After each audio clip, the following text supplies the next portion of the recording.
ये आपका प्रश्नावली 8.1 है। ये अध्याय आपका 8 है क्लास 10th के लिए, और उसमें आपका त्रिगोनोमेट्री चैप्टर से है।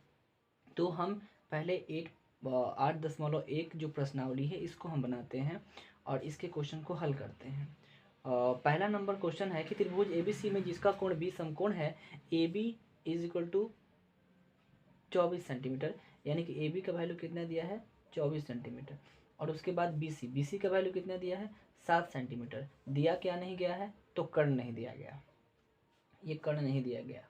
ठीक है, ये होता क्या है, ये आपको थोड़ा सा बता देते हैं कि ये एक त्रिभुज होगा। त्रिभुज, समकोण त्रिभुज में ये वाला जो नीचे का बेस होता है उसे हम लोग आधार बोलते हैं, ये आधार होता है, और ये हमारा जो परपेंडिकुलर लाइन होता है उसे हम लोग लंब बोलते हैं। और ये जो आप देख पा रहे होंगे कि ये जो सबसे बड़ी भुजा होती है त्रिभुज की, समकोण त्रिभुज में, वह हमारी कर्ण कहलाती है। तो आपको ये चीज़ें पता होगा पहले से। चलिए हम आते हैं। तो यहाँ से हम लोगों को दिया हुआ कि BC 7 सेंटीमीटर है, आधार दे दिया है, और पूछ रहा है कि निम्नलिखित का मान ज्ञात कीजिए। तो निम्नलिखित के मान के लिए हमारे पास दिया हुआ है साइन A का मान, कॉस A का मान, साइन C का मान और कॉस C का मान। तो हम पहले इन चीज़ों में, इन क्वेश्चंस में देखेंगे कि दिया क्या गया है। तो पहले हम लिखेंगे कि दिया है, क्या दिया है, तो AB दिया है कितना 24 सेंटीमीटर। उसके बाद क्या है BC कितना दिया है 7 सेंटीमीटर। उसके बाद हमारे पास है क्या, नहीं AC हमारे पास नहीं है, नहीं पता है। तो हम साइन के लिए तो पता है हम लोग, sine theta is equal to क्या होता है, लंब बाई कर्ण। तो पहले तो लंब तो दिया है लेकिन कर्ण नहीं दिया है। तो हम चलते हैं पहले अपने पाइथागोरस थ्योरम से इसको फाइंड करते हैं। तो पाइथागोरस प्रमेय से, पाइथागोरस प्रमेय से।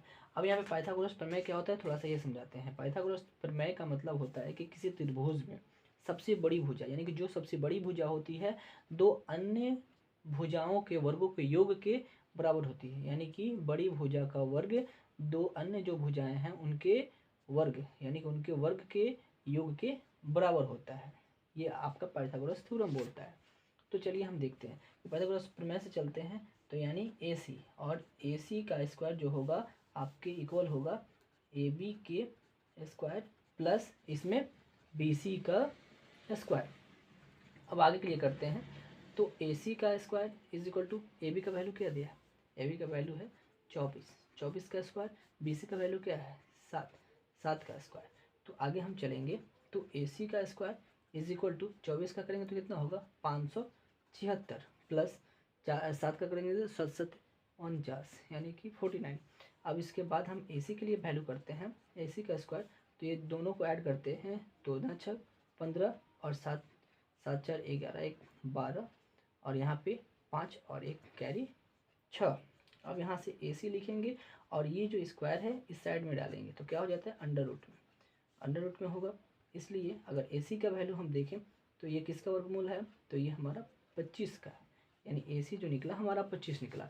अब हम नंबर 1 पहला क्या पूछा है, तो पहला क्वेश्चन पूछ रहा है कि साइन A फाइंड कीजिए, साइन A फाइंड कीजिए। तो साइन A फाइंड करने के लिए हम इस पे चलते हैं। तो क्या होता है लंब बाई कर्ण होता है, साइन साइन थीटा बराबर क्या होता है लंबाई कर्ण। साइन A का एंगल का वैल्यू ये दिया है तो इसके लिए लंबाई कर्ण।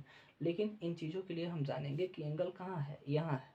इसके लिए थोड़ा सा हम समझते हैं क्या होगा कि जब जब यहाँ से एंगल, यानी यहाँ पे एंगल हो और बात किया जाए लंब और कर्ण की, तो यह यहाँ के सामने, यानी इस कोण के सामने जो भी भुजा होगी वह उसकी लंब होगी। यानी यहाँ पे ध्यान रखेंगे कि समकोण त्रिभुज में कर्ण कभी नहीं बदलता है, लेकिन लंब और आधार ये दोनों आपस में बदलते रहते हैं। किसके अकॉर्डिंग, वो अपने एंगल के अकॉर्डिंग। अब यहाँ से A से देखेंगे तो सामने जो भी भुजा मिलेगी वह उसकी क्या हो जाएगी लंब, और उसके अपोजिट वाला वो लंब के अलावे आधार हो जाएगा। तो A के लिए लंब क्या है नीचे वाला जो आधार है, और कर्ण दो फिक्स होता है। तो यहाँ पे चलते हैं। और C के लिए देखेंगे तो C के लिए लंब क्या होगा, ये सामने वाली भुजा। चलिए आगे चलते हैं। तो लंब इसके लिए क्या है, A के सामने कौन सी भुजा है BC कितना है 7, और उसके बाद कर्ण तो फिक्स है कितना आया 25, तो यहाँ पे लिख दें 25।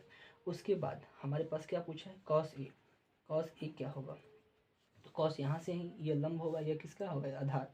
तो यहाँ पे क्या होता है आधार बाई कर्ण, आधार बाई कर्ण। आधार का वैल्यू क्या है, आधार का वैल्यू है ये होगा 24 बाई कर्ण का वैल्यू क्या है 25। अब बात करें हम सेकंड वाले की, तो सेकंड वाले में क्या है, सेकंड का है साइन सी, तो साइन सी, ये साइन का मतलब क्या होता है लंब बाई कर्ण। लंब का वैल्यू क्या है, सी से देखेंगे, सी यानी कि जिस एंगल के सामने भुजा होगी वो उसका लंब, तो ये लंब है, तो ये लंब है तो कितना है 24, और कर्ण क्या है, कर्ण तो फिक्स है। उसके बाद हमारे पास है क्या निकालने का, एंड कॉस सी, तो यहाँ पे हम कॉस सी निकालेंगे, तो कॉस इज इक्वल टू क्या होता है आधार बाई और कर्ण, आधार बाई कर्ण। आधार क्या है इसके लिए, तो ये लंब ये आधार यानी कि 7 बटा में 25, यही आपका आंसर।